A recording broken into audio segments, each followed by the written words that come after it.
Bonjour tout le monde, bienvenue à Un peu de crime dans ton café, le podcast où on parle de crime et de café. Je suis votre animatrice Catherine et je suis avec Audrey. Bonjour Audrey, comment ça va aujourd'hui? Ah, ça va pas pire, ça va pas pire. Et toi, comment ça va? Ça va toujours bien, c'est pas mal relativement stable, mon humeur, je dirais. Voilà. Ah oui, donc, on a du Ce que plaisir j'avais à à Un dire peu de aujourd'hui. crime.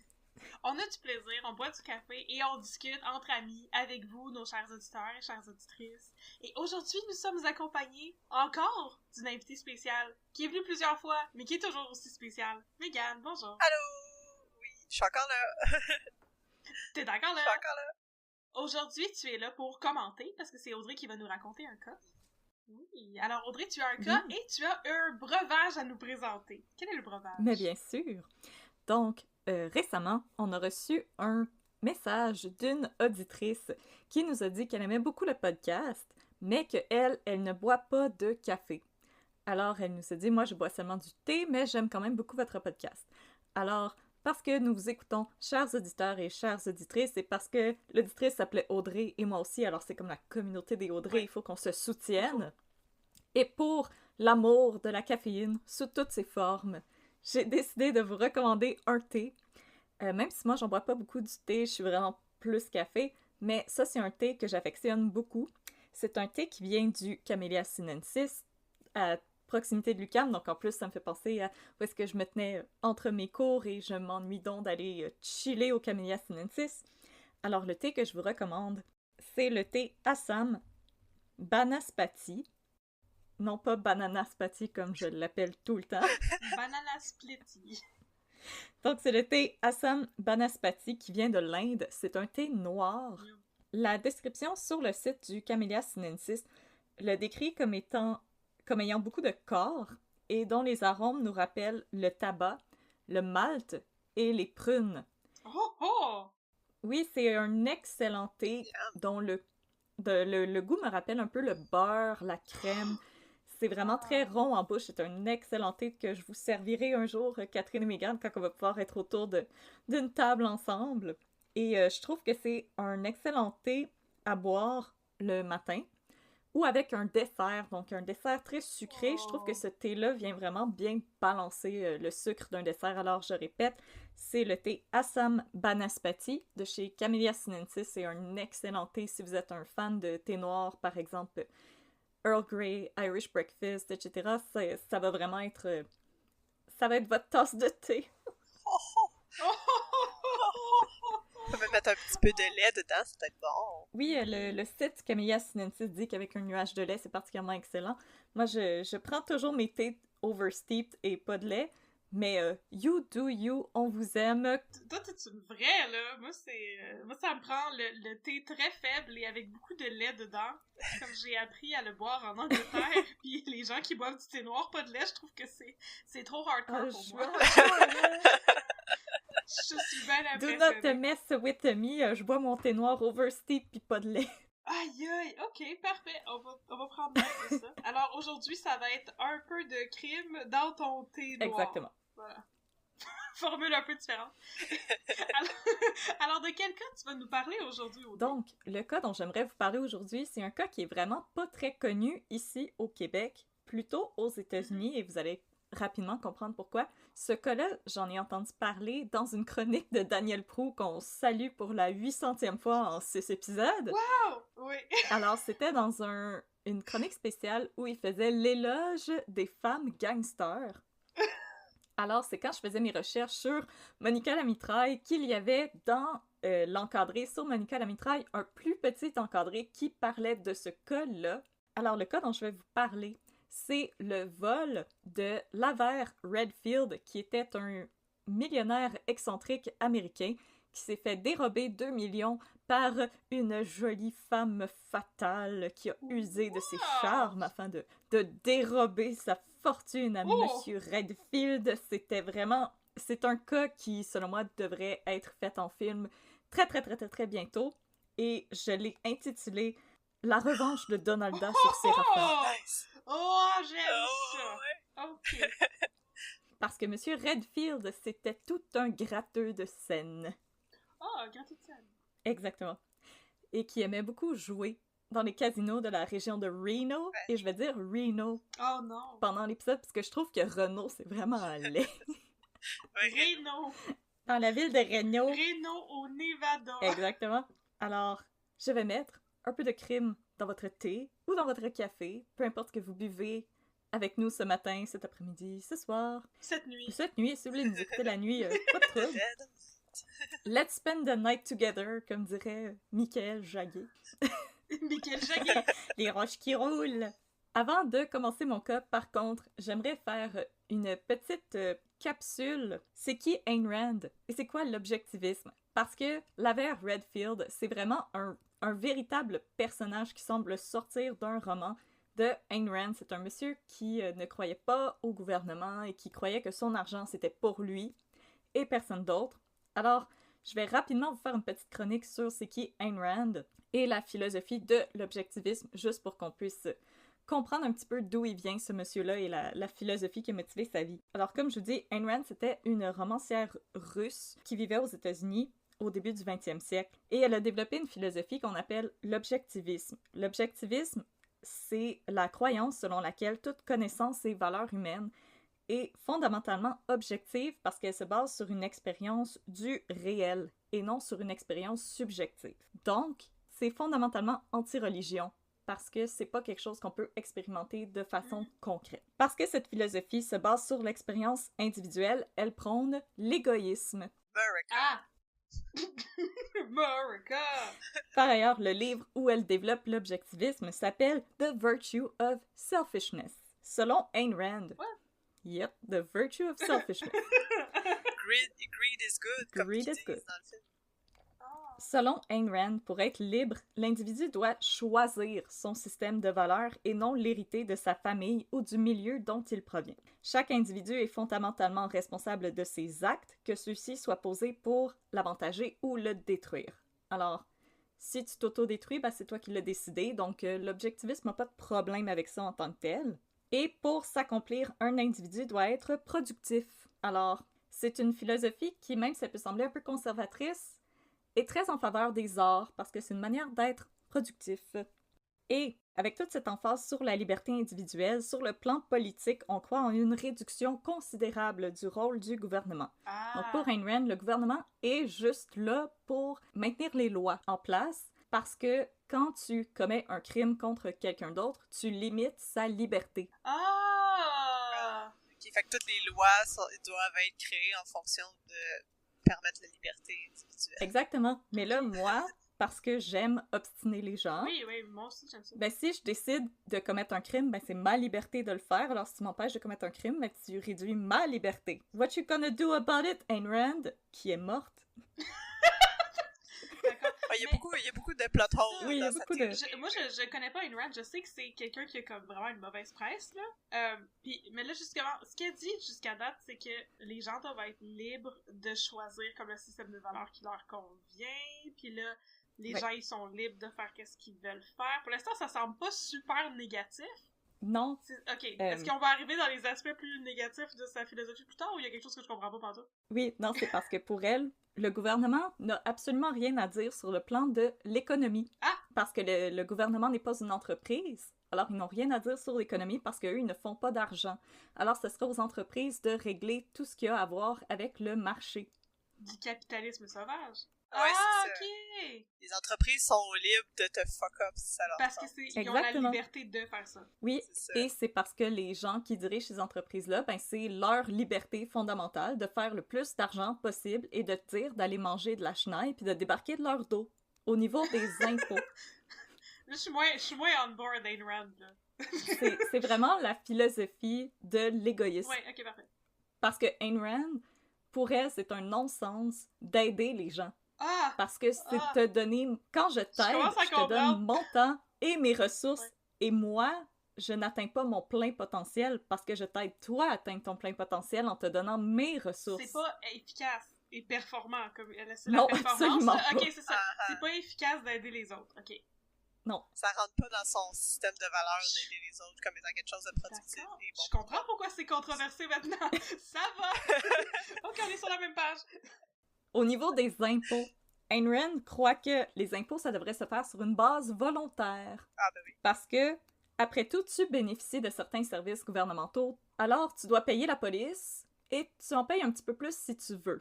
Parce que, par exemple, nous, nos impôts servent à entretenir les routes, croyez-le ou non.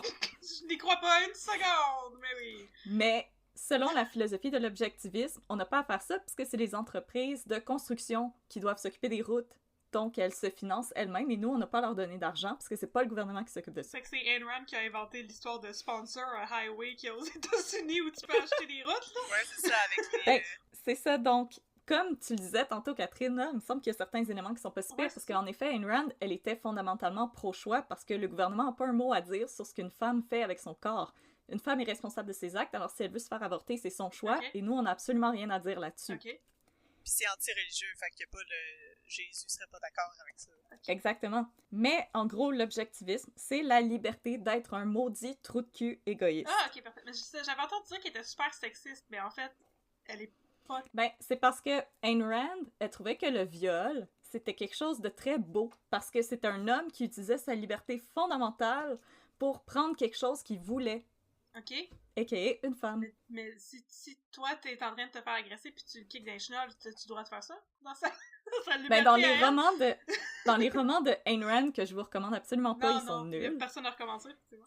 Les femmes, quand elles se font agresser, elles sont amazed. Ah, Parce ok. qu'elles se disent « Oh mon Dieu, cet homme-là me voulait tellement qu'il est entré par effraction chez moi puis il m'a agressé dans mon Mais bain. c'est incroyable, » C'est incroyable. C'est des hauteurs incroyables au niveau de la morale, puis comme des profondeurs abysmales en même temps. C'est juste les extrêmes. Wow! Puis Ayn Rand, juste pour vous dire à quel point elle-même, elle ne croyait pas à ça, Ouais. parce que selon elle, le gouvernement ne devrait pas donner d'argent aux gens, Non. parce que c'est à chaque personne d'utiliser son argent.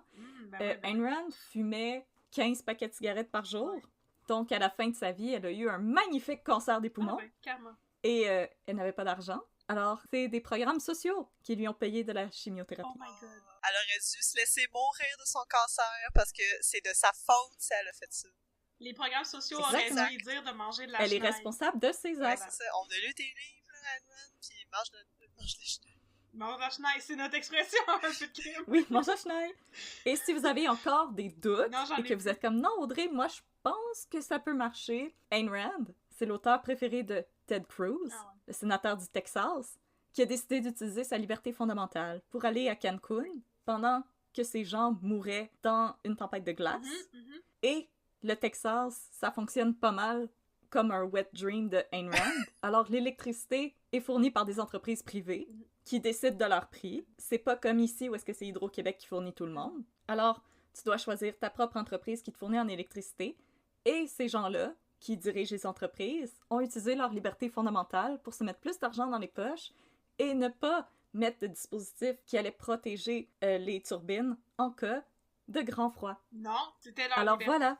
Et charger plusieurs milliers de dollars par jour pour chauffer les maisons. En plus, si on croit les théories de complot, Ted Cruz a utilisé ses libertés personnelles pour être le Zodiac Killer. Fallait Exactement. mentionner ça à un moment donné dans le podcast, voilà. Alors, cette parenthèse, rappelez-vous-en quand on va commencer à parler de Laver Redfield et de ses opinions avec les impôts. Ok. Alors, maintenant, on va commencer l'histoire de Laver Redfield. Il était petit, timide, toujours vêtu d'un jean usé et d'une chemise à carreaux.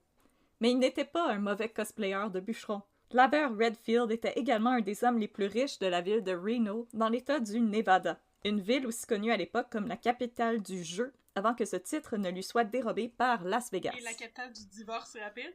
C'est pas là que tout le monde va pour divorcer après s'être marié à Vegas? Catherine, t'as pété mon punch! Oh, excusez! Ok, on comprend ça Pas au grave, je t'aime montage. pareil. On comprend ça au montage. Ah, je t'aime pareil. En véritable séraphin, Laver Redfield, il aimait pas ça dépenser son argent, sauf s'il se trouvait autour d'une table de roulette. Là, c'était free for all, mesdames et messieurs. Quotidiennement, M. Redfield pouvait parier entre 5 000 et 100 000 $, et ce, même pendant la Grande Dépression. Parce qu'il traînait beaucoup trop d'argent cash sur lui, Redfield ne pouvait pas avoir un portefeuille parce qu'il n'était pas assez gros. Alors, il traînait ses gains dans un sac en papier. Weird flex, mais ok. Non. En 1948, ce fashion faux pas lui aura valu d'être attaqué par un chauffeur de taxi qui l'a suivi à la sortie d'un casino. L'homme l'a frappé à la tête une bonne douzaine de fois à l'aide d'une brique, exigeant que celui-ci lui remette le sac. Chaque fois, Redfield refusait et resserrait sa poigne sur sa sacoche improvisée. Donne-moi le sac! Bank! Non! Bank! Non! S'il voulait pas se faire voler, il avait juste à se promener avec un sac de papier plein de cash. Là. Avec un gros signe de pièce dessiné dessus au charpie. Ça, c'est mon lunch, ça, c'est mon sac plein d'argent. Oh non, j'ai démélangé, j'ai bien mangé un vin. Quand une foule de curieux s'est attroupée autour d'eux, le chauffeur de taxi a renoncé au butin et s'est enfui, laissant Redfield ensanglanté sur le trottoir. Ce crime, aussi crapuleux qu'il peut sembler, ça va être la petite bière en comparaison avec la tempête médiatique qui allait s'abattre sur Redfield et sa femme. En effet, le 1er mars 1952, les médias américains annoncent que des cambrioleurs ont établi un nouveau record à Reno, dans le Nevada, en mettant la main sur près de 2 millions de dollars US lorsqu'ils ont dévalisé la demeure de Laver Redfield. Mais là, on va retourner en arrière encore un petit peu et parler du real-life Séraphin qui allait bientôt se faire voler par sa belle Donalda. Né en 1897 à Ogden, en Utah, dans une famille de Mormons, ma chère Catherine. Oh, des Mormons! Surprise Mormons! Boum! Moroni nous a visités. Hey, sais-tu quoi? Là, tout d'un coup, ça s'explique encore plus, là, le libertarisme et tout, là. Les Mormons, ils font pas particulièrement confiance au gouvernement ou aux banques. Mais non, c'est ça. Laver Redfield a toujours été solitaire et excentrique. Dès son plus jeune âge, il avait adopté une mentalité de séraphin et affirmait à qui voulait bien l'entendre qu'il n'y avait pas de poubelle dans la maison familiale parce que tout était réutilisé. Fait que tes pleurs de banane. Ça, c'est un weird flex. Il vivait déjà un minimalist life. Ah. Il était prêt pour Instagram. C'est zéro déchet. Zéro déchet, mais comme 80 ans avant le temps. Exactement. Plus que ça. Adulte, Redfield a fait sa fortune en investissant à la bourse, particulièrement dans les entreprises pétrolières et minières. Smart. Sans jamais obtenir l'aide d'un courtier, il semblait doté d'un sixième sens pour savoir quand acheter et quand vendre ses actions, et sa fortune a fluctué même pendant la Grande Dépression. Mais personne ne sait trop pourquoi. Éventuellement, on l'a surnommé le Lone Wolf of Spring Street, ce qui sonne plus comme quelqu'un qui a oublié le titre, Oui. Wolf of Wall Street. Oui. Ouais, le film, là, Le avec Lone le Wolf. monsieur de Titanic. Lande mort, c'est ça. Le Lone Wolf on Spring Street, Springsteen, ouais, Mais c'est ça, c'est ouais. ça, j'allais dire, ça sonne comme un album de country. En 1935, Redfield déménage dans l'État du Nevada qui était alors connu comme étant un véritable paradis fiscal. En effet, s'il coûte cher de s'incorporer au Nevada, l'État ne taxe cependant pas les revenus des entreprises. Alors quand t'arrives, tu payes un gros montant, mais après tu payes plus rien. C'est quoi cette logique niaiseuse-là? Écoute, je ne suis pas dans le gouvernement américain parce que je te brasserais ça pas rien qu'un peu! Les États, là, c'est ça. On veut pas vous dire comment gérer vos finances, mais ouais, voilà. Par exemple, un autre monsieur riche qui a profité de ce wet dream libertarien, monsieur Bing Crosby, Oh! habitait dans le Nevada pour ne pas payer ses taxes. Le chanteur? Oui, le chanteur de Noël. Ah, ben, tiens. Toutes Hey. ses chansons de Noël. Tout son argent de Noël caché en dessous de son sapin. Ben oui, il payait pas. Mon argent dans les Les campagnes, campagnes. je l'ai caché en dessous d'une roche. Le dernier épisode, c'est la Bamba, puis là, c'est les cantiques de Noël. Discret, Redfield profite de l'exode de nombreux hommes d'affaires riches et célèbres pour que son propre exode passe sous silence dans la presse locale. Donc, il est rentré en cachette en arrière des autres. En 1936, Redfield et son épouse Nell vont faire l'achat d'une somptueuse propriété entièrement faite de pierre, baptisée le Sierra Vista Castle, qui existe encore. Vous pouvez aller le regarder sur Google, c'est d'une laideur totale et absolue. La demeure était munie d'un stationnement souterrain en 1936 et d'un sous-sol spacieux. Et la propriété était située en haut d'une colline en plein centre d'un terrain d'un tiers de mile. Donc les voisins y étaient loin et les Redfield avaient la paix. Et là, ayant fait sa fortune en travaillant comme spéculateur boursier, C'est sans surprise que vous allez apprendre que Redfield, c'était un gambler. Son jeu de prédilection, c'était la roulette. Et dès son arrivée à Reno en 1935 et jusqu'à sa mort en 1974, il était reconnu comme étant parmi les clients les plus importants des casinos du coin. Pour s'assurer sa fidélité, certains casinos ont même augmenté la limite de gageure, spécifiquement pour M. Redfield. Je veux gager plus! Ok, vas-y fort! Mais là, Redfield, il était un homme très conservateur et un libertarien. Il était très vocal dans sa haine du IRS, des impôts et des démocrates. Il trouvait que Ronald Reagan, c'était le meilleur président #ever. Ok. Et il se rendait souvent dans les town halls, donc les réunions municipales, pour chialer et dire que il comprenait pas pourquoi lui il devait payer des impôts. Il disait toujours que le gouvernement, selon lui, n'avait aucun droit constitutionnel d'exiger quelque argent que ce soit de ses citoyens et il a même tenté à plusieurs reprises de poursuivre l'État pour ne pas payer ses impôts. C'est drôle, moi je suis sûre que le gouvernement a très exactement ce pouvoir-là de te faire payer tes impôts. Mais ça, c'est juste ta opinion, comme dirait Elisabeth. C'est ma opinion. C'est ma liberté de te rappeler que le gouvernement, oui, il a ce pouvoir-là de te faire payer tes impôts. Ok, ça m'a pris tout ce temps-là pour trouver sa maison sur Google, mais je suis d'accord avec toi, c'est terriblement laid. Je vous invite à aller voir ça. On dirait comme de l'artisanat de quelqu'un qui vit au bord de la plage. On dirait comme les maisons dans Westmount qui sont comme en flanc de montagne, tu sais, mais au lieu d'être des belles briques, c'est toutes des roches pas égales. Oui! Il manque juste une coupe de coquillages collés avec un fusil à quelque chose. Oui, c'est ça! C'est assez épouvantable. Oh, intéressant. Parfait. On continue. Et parce qu'il haïssait dépenser, M. Redfield a confié au journaliste Robert Laxalt « Parier à la roulette est une folie dénuée de toute logique. Les joueurs sont des fous, et je suis l'un d'eux. Par contre, ce n'est pour moi qu'une occupation, et parce que j'ai de l'argent, c'est mon droit que d'y prendre part. » Encore son droit pis ses libertés, là. Il y a tellement de droits, M. Redfield. Mais pour moi, cette citation-là, c'est le plus comme « Dis-moi que t'es un républicain sans me dire que t'es un républicain. » Le 29 février 1952, Laver Redfield et sa femme quittent leur demeure pour aller exercer le droit fondamental de Monsieur Rich de Monsieur Redfield, soit aller prendre un petit lunch au casino et jouer une coupe de tours de roulette. Un hobby comme un autre. Hey, écoute, hein, il y en a qui jouent au bowling puis il y en a qui gâchent tout leur argent. Ouais. En route, le couple a croisé une de leurs amies. Ah!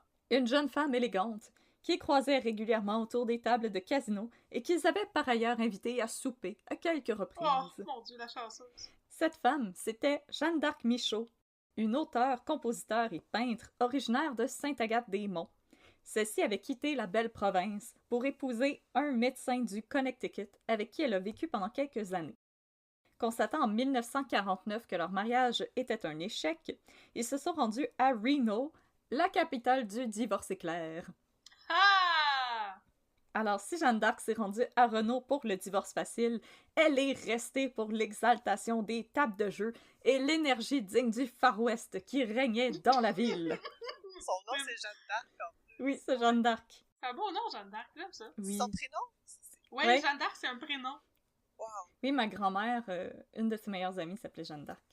Ouais, une de mes tantes, elle avait une amie qui s'appelait Jeanne d'Arc, puis elle me contait toujours des histoires avec elle, puis j'étais comme, non, c'est pas une personne. C'est pas ça qui se passe dans l'histoire de Jeanne d'Arc. Mais non, mais ça, c'est Jeanne d'Arc Michaud. Ouais, c'est ça. Utilisant l'argent du divorce, Jeanne d'Arc Michaud a ouvert une pension et a tenté de faire carrière comme compositrice de chansons populaires. Elle voulait avoir des number one au hit parade. Oh! Yes. Est-ce qu'elle a écrit Splish Splash quand je prends mon bain? Et non, elle ne l'a pas fait.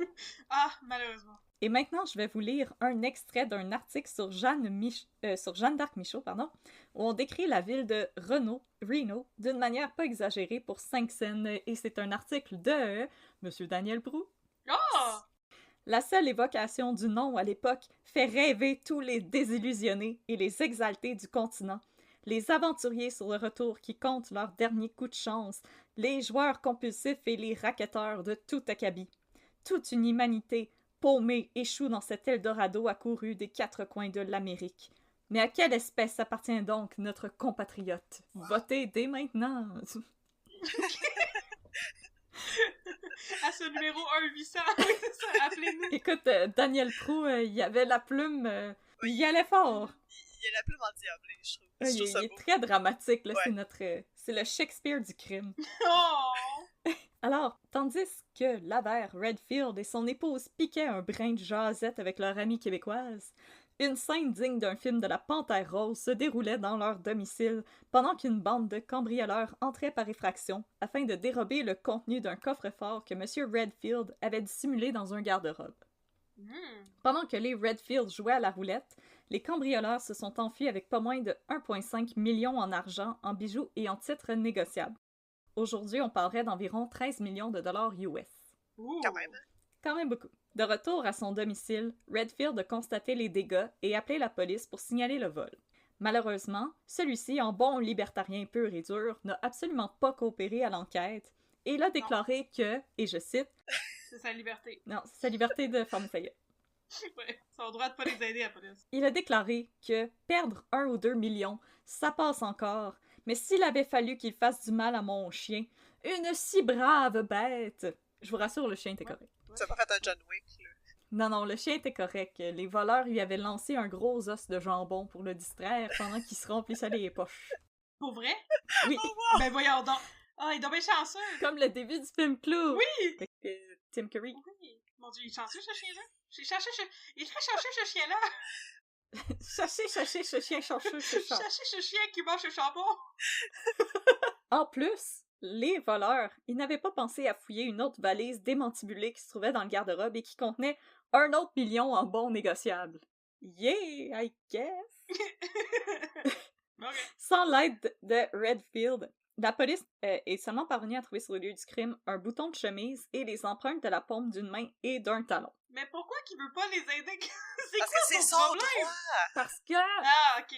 C'est son droit de pas vouloir avoir son argent. Exact.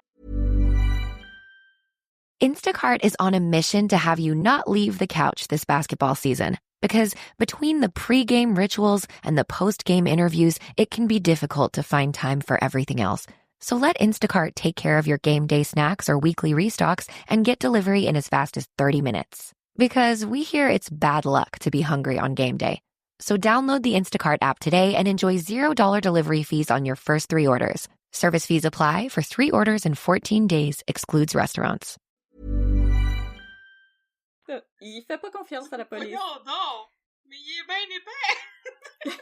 Mais là, malheureusement, en 1952, on n'allait pas très loin avec ça. L'ADN et etc., c'était pas encore... Ouais, non. On n'était pas là. C'était facile de get away avec n'importe quel crime en 1952. Mais il y avait le bertillonnage, je vous en ai parlé l'autre fois. Comme... Il y avait les empreintes digitales. Ouais, ouais, t'avais juste à te raser la tête avec des lunettes de soleil pis t'étais correct. T'étais seté pour la vie. Mais là, une maudite chance, parce que le destin, pas le jeu, le actual destin, The Game of Life. et la tweetitude des cambrioleurs allaient bientôt venir en aide aux policiers. Sweet. Flash forward, le 9 mars 1952. C'était vraiment pas la journée de Leoname Giordano, une serveuse originaire de Reno. Elle avait flambé toute sa mise de départ au blackjack, mais elle tentait de s'accrocher et espérait que la chance allait bientôt tourner en sa faveur. Elle se rend à la caisse du casino afin d'obtenir de la monnaie pour un billet de 1000 $. Aussitôt, le caissier remarque que le numéro de série du billet correspond à l'un de ceux qui avait été dérobé chez M. Redfield. En tout, le magot comptait 200 de ces billets dont Redfield avait noté les numéros de série parce que t'es gratteux ou tu l'es pas. Il était un peu maniaque, là, c'est ça que j'allais dire. Oui. Mais c'est son Puis droit. le caissier du casino était aussi assez méticuleux dans son travail, disons, pour remarquer les numéros de série d'un billet de banque, voyons donc. Peut-être que ça fait partie de leur job, t'es noté aussi. Ouais. Puis il devait pas recevoir beaucoup de milles non plus. Non, mais ce que j'ai compris dans le temps, c'est que dès qu'il y avait un vol à Reno, il avertissait les casinos si les voleurs allaient jouer avec l'argent qu'ils avaient volé. C'est probablement ça que les voleurs allaient faire anyway, Harry. Comme Daniel Prou le dit. Exactement, parce que c'est le lieu, c'est l'Eldorado du désespoir, de la débauche. Des Oui, désabusés. c'est ça, l'Eldorado du désespoir. Alors, le caissier appelle la police et pour les informer de sa trouvaille, et la police se rend sur les lieux pour arrêter Leoname Giordano. Pendant son interrogatoire, Giordano révèle qu'elle a reçu le billet fautif d'un dénommé Andy. un homme originaire de Milwaukee. Oh! Andy de Milwaukee. Andy de Milwaukee. Starball. Whatever! Andy n'était que de passage dans la région, mais il s'était rapidement amouraché de la jolie serveuse et lui avait remis le billet afin que celle-ci ait des fonds pour lui rendre visite dans son patelin du Midwest, comme si quelqu'un voulait aller dans le Midwest. Tiens, mais Piaz, viens me voir chez nous, en plein milieu d'un champ avec des vaches. Viens, dans le Midwest, on a des vaches. Giordano avoue également à la police qu'elle avait dérobé à son beau Andy 6 autres de ses billets pendant que celui-ci essayait une paire de pantalons chez le tailleur. Là, c'est moins la romance. Là. Elle lui avait fait les poches et s'était enfuie, laissant le monsieur littéralement déculotté. Oh non! Oh non! Mais c'est ça la romance à Reno, c'est de ça que ça a l'air. Ouais, pauvre Andy de Milwaukee. Alors, mesdames, votre date est pas très intéressante. Amenez-la chez Simon, s'essayer une paire de Vas-y, jeans. ça va Puis, pas. Pis c'est jeans. hey, si vous Ouais. aimez les jeans, prenez-les. Alors, la police a écarté Giordano à titre de suspect et a déclenché une chasse à l'homme afin de retrouver le fameux Andy et ses pantalons.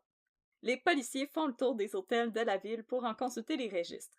Rapidement, l'enquête les mène à Andy Young, originaire de Milwaukee, qui avait récemment séjourné dans la ville et qui était reparti le lendemain du fameux cambriolage chez les Redfield. En consultant les dossiers du FBI, on s'aperçoit également qu'Andy n'en est pas à ses premiers débats avec la justice.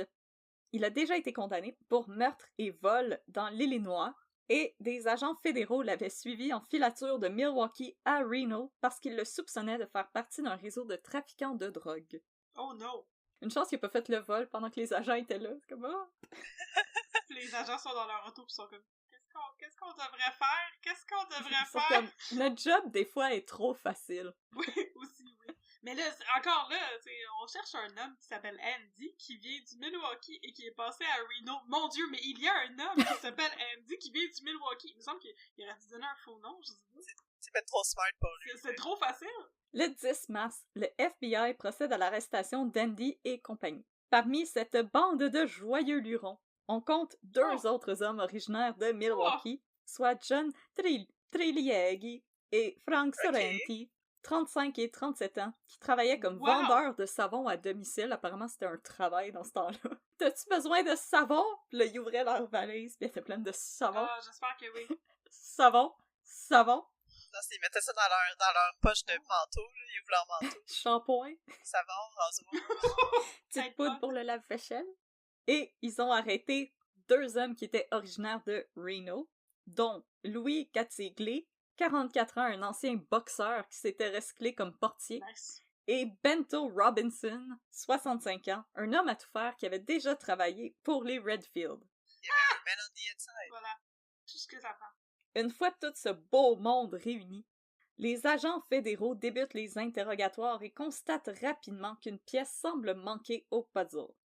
Tous les membres de l'opération déclarent qu'ils ont été engagés par Louis Gattigli et que lui-même recevait des ordres d'une fort jolie jeune femme qui se faisait appeler Madame Arthur Grant. Okay. On cuisine alors Gattigli et celui-ci finit par cracher le morceau. Madame Arthur Grant, la femme fatale, la belle brune mystérieuse au cœur de cette intrigue, c'est Jeanne d'Arc Michaud. Non! Oh! La jeune femme élégante et amie du couple Redfield qui piquait un brin de jasette avec eux le jour du cambriolage. Oh. La conversation n'était pas anodine. Michaud faisait le guet et s'assurait de laisser assez de temps à ses complices pour s'infiltrer dans la demeure des Redfield pour leur dérober une partie de leur fortune. Oh. Et c'est aussi elle qui avait révélé à ses amis que le couple avait un chien de garde qui pouvait cependant facilement être distrait avec un bon gros os de jambon au miel, mium mium mium. Ben, je veux dire, moi aussi, là. Une fois Michaud identifié par ses complices, le FBI procède à son arrestation tandis que celle-ci se trouve à bord d'un train reliant LA à Chicago. Michaud transportait 50 000 $ en espèces, 28 bijoux et environ 180 bons transférables. Arrêtée pour complicité dans le cambriolage de la demeure des Redfield et pour avoir transporté de la marchandise volée en dehors d'un État, elle sera emprisonnée à Flagstaff en Arizona, où elle va tenter de se suicider par overdose, mais sera sauvée in extremis par le personnel médical de la prison. Mais là, Michaud, elle a un alibi. Elle dit que M. Redfield lui avait donné la permission de voler le contenu de son coffre-fort. Ah! Et là, j'entends tout le monde dans la maison faire « Pfff, oui, c'est ça, Jeanne d'Arc. T'avais la permission de voler l'homme le plus gratteux de l'histoire. » C'était aussi mon avis au début de mes recherches. Mais là, je vais vous parler de comment le procès s'est déroulé, et je pense que vous aussi, vous allez avoir les sourcils qui vont vous monter un petit peu plus haut que l'autre. On peut faire aller plus haut que ça, là, les sourcils. Non, c'est ça. Et vous aussi, vous direz « C'est incroyable! » C'est incroyable! Alors, lors du procès de Jeanne d'Arc, Laverne Redfield, il a décidé que lui, les procédures judiciaires, parce que c'est un libertarien, il s'en lavait les mains. Ça m'intéresse pas, ces histoires-là. Il est cohérent. On peut dire qu'il est quand même cohérent là, dans sa philosophie. Là. Alors, au lieu de se présenter pour livrer son témoignage contre Jeanne d'Arc, il est parti pour un petit voyage de plaisance en Californie, ce qui a eu résultat qu'il s'est fait arrêter pour outrage au tribunal. C'est ça, c'est parce que c'est pas optionnel quand t'es convoqué en cours. Non. Tu peux pas faire comme... Si vous êtes convoqué en cours, c'est pas si ça te le tente. Non, ça me tente pas, j'aimerais ça aller chez Winners à la place. On fait des trouvailles à tous les jours. Mais il fait beau aujourd'hui. Ça m'adonne pas, là. Je vais aller prendre une marche dehors. Alors, il va être rapatrié à Reno, où il va être jeté en prison, et il va partager la cellule voisine au gentil voleur qui lui avait dérobé son coffre-fort. Humilié, Monsieur Redfield va finir par cracher 50 000 $ pour être libéré sous caution et dire que oui, il allait venir au procès même si ça le gosse parce qu'il voulait faire une brassée de serviettes ce jour-là. Ok, il va être là. Mais là, quand on prête attention au témoignage de Michaud, on peut comprendre que Redfield a peut-être essayé de se sauver avec son épouse. Michaud raconte qu'elle a rencontré Redfield en juin 1951 dans un casino. Elle décrivait Laverne comme un homme qui achetait des légumes pourris au marché pour sauver une coupe de scène, mais qui ne sourcillait pas quand il perdait près de 35 000 $ autour d'une table de roulette. On a tous et toutes nos priorités dans la vie, hein? Ouais, mais ça checks out, ça... Moi aussi, j'aime ça, les légumes poqués, mais j'aime pas ça perdre des millions de dollars dans un casino, par exemple. Quand c'est priorité. Je m'identifie juste à une portion de cette information. Jeune et jolie, Michaud a déployé ses charmes afin de séduire l'ex-financier. Marié depuis déjà plusieurs années, Redfield est tombé en amour par-dessus tête avec ce que la presse américaine a décrit comme étant une spicy québécoise. Ça, pour Spicy Keb. Spicy Keb, pour les gens qui nous écoutent et qui ne sont pas du Québec, sachez que c'est aussi ce qu'on appelle une poutine avec une coupe de gouttes de tabasco dedans. Pour vrai? Non. Ok! Je me disais, bon, c'est comme le Jolly Rogers, un autre affaire que je connais pas. Bon, ok, non, c'était pas une vraie Une spicy québécoise. Une spicy. Ben, ça doit être bon, pareil. J'essaierai. Mais moi, je mets toujours une petite goutte de tabasco dans ma poutine. Dans ma Tu mets de la sriracha sur ta pizza. Non, moi, je mets pas ça dans ma poutine. Ouais, moi, je l'apprécie comme tel. Ou avec de la mayo, ce qui est un peu weird. Classique. C'est bon. Ouais.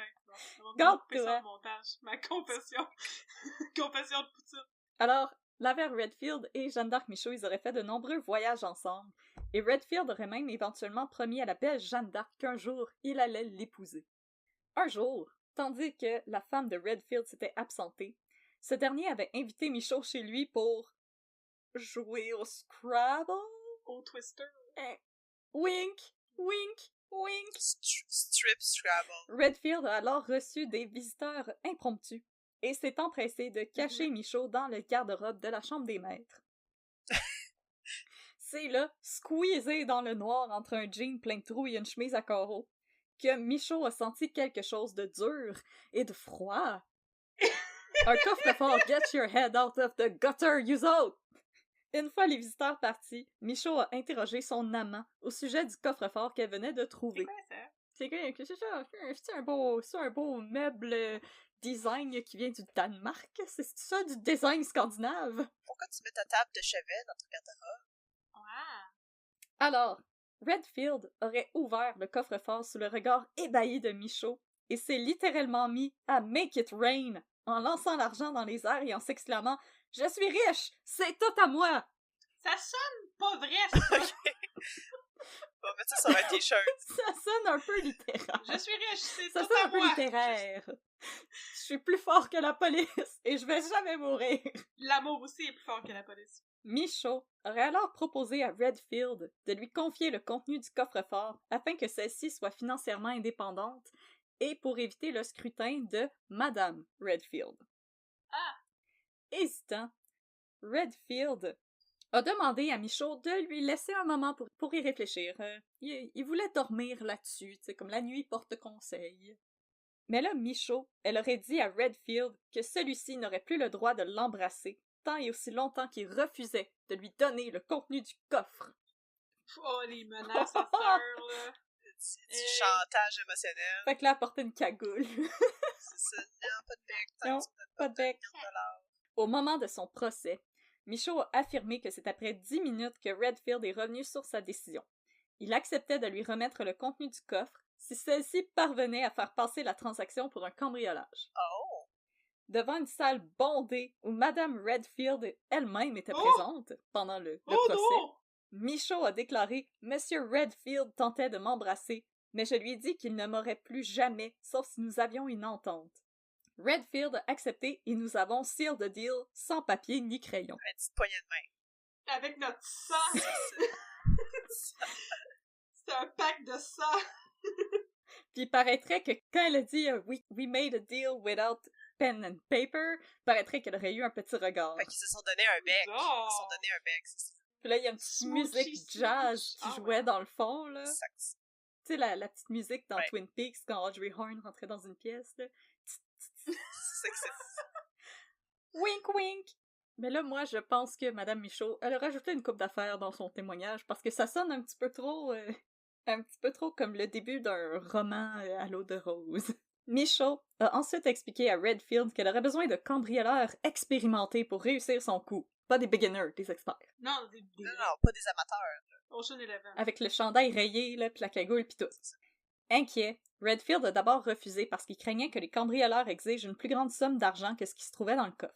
Avec un straight face, Michaud lui a assuré qu'elle engagerait des cambrioleurs honnêtes. Ben oui. Whatever the hell that is. Plein de cambrioleurs. Des cambrioleurs honnêtes, on appelle ça pas des politiciens. Joke de petit. Ah! C'était la joke politique de Yes! l'épisode! Ça en prend toujours une. Michaud s'est alors mise au travail et a commencé à organiser ce qui deviendrait l'un des vols les plus profitables de l'histoire des États-Unis. Produisant des plans détaillés de la résidence Redfield, elle a engagé Andrew Young, Frank Soretti, John Trieggi, Louis Gazigli et Bento Robinson. OK. Toute la gang était là. Au terme du cambriolage, Michaud s'est enfui à Los Angeles avec la plus grande partie du butin. Nice. Les vendeurs de savon sont rentrés à Milwaukee à bord d'une Cadillac flambant neuve. Oh. Et l'homme à tout faire est resté sur place, dans le fond, M. Robinson, est resté sur place et a dissimulé sa part de 37 000 $ dans un coussin de chaise. C'est un gros coussin de chaise. Quand même. Mais là, Andy, notre fameux Andy, Ouais, Andy de Milwaukee. de la chanson d'Erita Mitsuko, il était resté derrière. Et sans doute que s'il n'était pas resté derrière, ben, le FBI aurait rushé un petit peu plus pour retrouver ce beau monde-là, hein. Et en plus, Andy, quand il s'est fait voler ses pitalons par Madame Giordano, il a bully M. Robinson pour que M. Robinson lui donne son Oh argent. non, dans son coussin de chaise. Alors, M. Robinson, il a été obligé de lui donner son 37 000 $ parce que Andy, il avait mis son argent dans ses pitalons puis quelqu'un était parti avec ses pitalons. Et là, suite à son arrestation, Jeanne d'Arc Michaud a confié à un journaliste du journal de Flagstaff, en Arizona, qu'elle était une bonne catholique et que ses parents lui avaient inculqué des bonnes valeurs d'entraide et de générosité, fait que tout le contraire du libertarisme. Et elle a juré, up and down, qu'elle voulait utiliser l'argent dérobé pour aider des gens en difficulté. C'est-à-dire elle. La pauvre et l'orphelin. Elle avait accepté que Redfield ne l'épouserait jamais parce que jamais il voudrait payer un divorce et un deuxième mariage, il était ben trop gratteux pour ça. Et alors, en échange de son silence, elle exigeait qu'il lui paye une chambre et qu'il lui remette assez d'argent pour qu'elle puisse l'investir dans une œuvre de charité. Non, mais il aurait jamais fait ça. C'est ça que toutes les maîtresses font. Ils prennent l'argent pour l'investir dans des œuvres de Dans la charité. charité. Lors de l'enquête, Redfield y coopère encore pas vraiment. Mais pourquoi coopérer? Lui, il affirme que Michaud, il la connaît à peine, qu'il faisait juste la croiser une fois de temps en temps au casino, et il jure qu'il n'a jamais partagé son oreiller avec Madame Michaud. qui est un bel euphémisme. Partager son oreille. Mais il Oh. partage Ben oui. beaucoup, Monsieur Redfield. Elle est Non, pas- il partage absolument rien. C'est Débrouille-toi, amène ton propre oreiller. Non. C'est ça, t'amènes ton sleeping bag quand tu vas dans le chez Mais c'est pas très gros un oreiller non, Non. plus, tu sais, faut vraiment que ta tête soit collée sur l'autre tête pour partager Ça, c'est un oreiller de corps, là. Ah Ah, oui, ok. oh wow. Tu sais, un oreiller avec une petite animée, un animé japonais. Non, Monsieur Redfield, quand il organisait des potlucks, mais dans le fond, t'amenais ton lunch. Ouais. Et là, quand les agents du FBI lui ont demandé s'il avait permis à Madame Michaud de s'emparer du contenu du coffre-fort, il n'a pas offert de réponse. Oh, Et il a tout simplement dit que Madame Michaud était une femme particulière. Ça veut rien dire, ça. Ok, mais il la connaissait pas beaucoup. Mais Non. il la connaissait assez pour savoir qu'elle était particulière. Elle avait des très petits sourcils. J'ai vu Oui. ça tantôt sur Google. Qui étaient très éloignés l'un de Oui. l'autre. Mais elle ressemble un peu à Hélène Bourgeois-Leclerc. Oui, avec encore moins de sourcils. Et là, mesdames, est-ce que vous voulez deviner l'issue du procès de Jeanne d'Arc Michaud? Moi, je pense qu'elle a été innocentée. Parce qu'elle était trop séductrice. Ouais, moi aussi. Elle a séduit le Avec ses jury. petits sourcils. Coupable. Non, pour vrai. Le 25 juin 1952, Michaud Yes. est reconnu coupable du vol et sentencé à 5 ans de prison. Une injustice totale. Mais là, si Michaud, elle a pas mal disparu à sa sortie de prison, Redfield, lui, il avait pas fini avec le FBI. Pour vrai. Non, parce que le FBI, quand ils ont retrouvé le butin, ils ont fait une découverte assez intéressante. Parmi les billets de banque et les titres négociables, ils ont trouvé une enveloppe que les voleurs n'avaient pas ouverte. Ok. Sur le coup, le FBI, ils ont passé ça sous silence. Ils ont mis ça de côté dans un petit tiroir. Ouais. L'enveloppe contenait une note rédigée par Redfield à l'attention de sa femme pour lui révéler qu'une partie de sa fortune se trouvait dissimulée derrière un faux mur dans le sous-sol de la résidence familiale. Comme Eric Asselin? Oui. Oh my god. Wow. Dans la note, Redfield expliquait à sa femme que le fisc ne peut pas réclamer d'impôts sur l'argent dont il ignore l'existence. Nudge, nudge, wink, wink! Oh, Hein? Tu peux pas me demander des impôts sur l'argent que tu sais pas qu'il existe? c'est ça, hein? Tu fais de l'évasion fiscale, mais au lieu de l'envoyer dans les Bahamas, tu mets ça dans un faux mur dans ton sous-sol. Alors le FBI a fait une petite chasse au trésor en suivant les instructions laissées par Redfield et ont bel et bien trouvé une cache composée de 270 000 $ en pièces d'argent, des silver coins. Comme le coffre-fort de Gripsou, là. Les payés dedans. Oh! L'argent a été mis en sécurité dans une banque et a été transféré à Redfield quand l'enquête sur le cambriolage a été conclue. Par contre, le FBI n'a pas lâché le morceau et c'est 6 ans plus tard que Laver Redfield a été arrêté et accusé d'évasion fiscale. La lettre servait comme smoking gun. Oh! Mais c'est dur de nier Ouais, ça, c'est ça. là. Et Monsieur Redfield est mort en 1974 à l'âge de 77 ans d'une crise cardiaque. Sa fortune se chiffrait alors à pas moins de 70 millions de dollars US. 70 000 $, il avait tout dépensé. Quand Ouais, tu c'est dépenses au casino. Il n'y avait plus rien, il y avait juste sa maison. Là. Ça va être en grosse rush. Aujourd'hui, ce sera environ 371 millions de dollars US. Ah!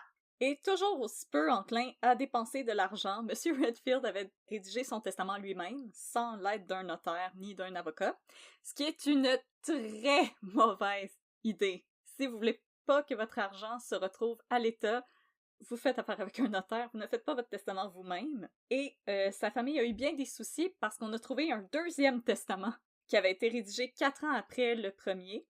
Et il y avait beaucoup de clauses dans ce testament-là qui invalidaient le premier testament. Mais là, il y a eu une longue bataille légale qui s'est déclarée parce qu'on n'était pas capable d'authentifier le deuxième testament et qu'on avait aussi des doutes sur le premier. Donc, ça a été un peu compliqué. J'ai pas vraiment trouvé comment ça s'est réglé, mais la demeure vraiment laide qui a l'air de l'artisanat, elle appartient encore à la famille Redfield. La famille Redfield habite toujours à Reno, dans le Nevada, grâce à l'argent de leur grand-papa un petit peu excentrique, qui a peut-être eu une maîtresse qui était une spicy québécoise du nom de Jeanne d'Arc Michaud. Alors, c'était cette histoire que j'avais envie de vous raconter parce que je la trouve vraiment Oh! comique. Oh! Ben, effectivement, j'avais jamais entendu parler de ce Non, cas-là. pas mal Du toutes tout, mes du tout. sources, sauf pour l'article de Daniel Proust, c'était que des journaux américains. Mais c'est le fun de constater avec Jeanne d'Arc Michaud et aussi Georges Lemay et Claude Faneuf que les Québécois, vont faire plein de crimes aux États-Unis aussi. On est international. Voilà. J'ai l'impression que c'est plus facile aussi aux États-Unis à cause de toutes ces lois-là qui prônent les libertés Exactement. individuelles. C'est plus facile de crosser le système. Tu es libre de scraper plein d'affaires, de ne pas collaborer avec la police Ben oui. et de ne Puis pas c'est- faire ton testament comme du monde. C'est génial. Puis te sauver sur ton yacht C'est ça ton yacht parké en Floride. en stand-by. Et t'es libre d'avoir une petite maison LED. Ben aussi, oui, ça c'est une liberté que tout le monde a, même ici au Québec. Et de perdre tout ton argent autour d'une table de casino. Ah, Ça dépend des quartiers, longtemps que ta maison soit bien entretenue, mais il y a des quartiers qui permettent pas que ta maison soit là. Non, c'est vrai. non, c'est vrai, par Ni que ton gazon soit long. Non, pas de maudite décoration de Noël gonflable. Les bénines de Noël. Ah non, non, non, c'est illégal, j'ai appelé la police. C'est net! Alors, chers auditeurs, chères auditrices, si vous êtes aussi des libertariens et des libertariennes, écrivez-nous un peu de crime à gmail.com. On a toujours des belles transitions comme ça. Qu'est-ce que vous aimez le plus faire avec vos libertés? Oui, ouais. Est-ce que vous aimez cacher de l'argent dans vos murs? Est-ce que vous aimez mettre de la mayonnaise sur votre poutine comme moi? Ou est-ce que, au contraire, je devrais être envoyée en prison pour ce crime contre la bonne nourriture québécoise? Mais envoyez pas Catherine en prison parce qu'il y aura pas de nouveaux épisodes d'Un peu de crime. Non, ben, c'est ça. Il faut pas non plus appeler le 911 à cause de ma maillot sur la poutine. C'est pas un cas qui va être très pertinent pour eux, puis la police va probablement rire de vous. Mais donc, nous vous invitons à nous écrire un peu de crime à gmail.com et aussi à nous suivre sur les réseaux sociaux. Nous sommes sur Facebook à Un peu de crime et sur Instagram à Un peu de crime dans ton café. Et est-ce qu'on a un petit mot de la fin cette semaine? Est-ce qu'on a envie de chanter la bamba encore? On pourrait varier un peu, spice up our life, puis varier les finales, là? Est-ce qu'on a un mot de la fin? Ben, je pense qu'on peut remercier nos auditoristes aussi parce qu'on a on est rendu à plus que 1000 likes sur Facebook et on est vraiment sur le derrière. Votre amour nous surprend à tous les jours. On vous remercie du fond du cœur. Catherine et moi, on avait vraiment parti ça parce qu'on s'ennuyait tellement une de l'autre pendant la pandémie. Donc, c'était une raison pour être ensemble, jaser, avoir du fun, prendre un café ensemble, parce qu'avant, on allait souvent travailler ensemble dans des cafés, puis là, c'était notre manière un petit peu de revenir autour d'un café et de savoir que vous aussi, ça vous fait du bien d'avoir cette conversation un peu one-sided avec nous et de venir prendre un café avec nous pour briser un peu l'isolement. Ben, pour vrai, ça nous fait super plaisir. Il y en a même parmi vous qui nous ont écrit pour nous dire que ça vous donnait vraiment l'impression d'être avec des amis autour d'une table de café, ce qui était exactement ce qu'on voulait faire. Donc, merci encore pour votre support. Ça vient vraiment nous chercher. On est super heureuse de savoir que ce qui nous apporte du plaisir, ça vous en apporte à vous aussi. Donc, merci infiniment. Merci à chaque fois que vous nous recommandez à des amis, à des membres de votre famille, à des inconnus sur Facebook qui demandent des suggestions de podcasts. Vraiment, merci du fond du cœur. En effet, on ne pourrait pas y arriver sans vous. Sans vous, on serait juste en train de se raconter nos histoires une à une et de pas partager ça avec personne. Mais contrairement à Ayn Rand, nous, on pense qu'il y a de la bonté dans le partage. Et ça nous fait plaisir. Hey, j'ai bouclé la boucle encore avec... Mais ouais, c'est ça, on vous remercie du fond du cœur pour tout votre soutien. Et c'est ça, on est très encouragés par le succès, entre guillemets, le succès du podcast jusqu'à date, puis ça nous encourage pour la suite, et on espère pouvoir continuer longtemps à faire des podcasts pour vous, chers auditeurs, chers auditrices. Donc, merci beaucoup. Yes. Et merci, Mégane, d'avoir été avec nous. T'es vraiment un good sport. C'était tellement le fun. Oui, merci. Tu reviendras quand tu voudras. Oh. On a toujours assez de café pour toi, Ouais. Mégane. On partage Oui, ici. absolument. Nous, on partage, OK? Oui. C'est ça qu'on fait. On n'est pas des vrais C'est mon libertariens. droit. Non, absolument pas, c'était des blagues. On vient d'enlever nos perruques, on n'était pas des vrais Oui, libertariennes. c'est ça, c'est notre droit de vous raconter des histoires de crimes. Alors, on vous donne rendez-vous la semaine prochaine, même heure, même poste, pour plus de crimes dans votre café. Bye! Merci tout le monde. Bye! Yeah.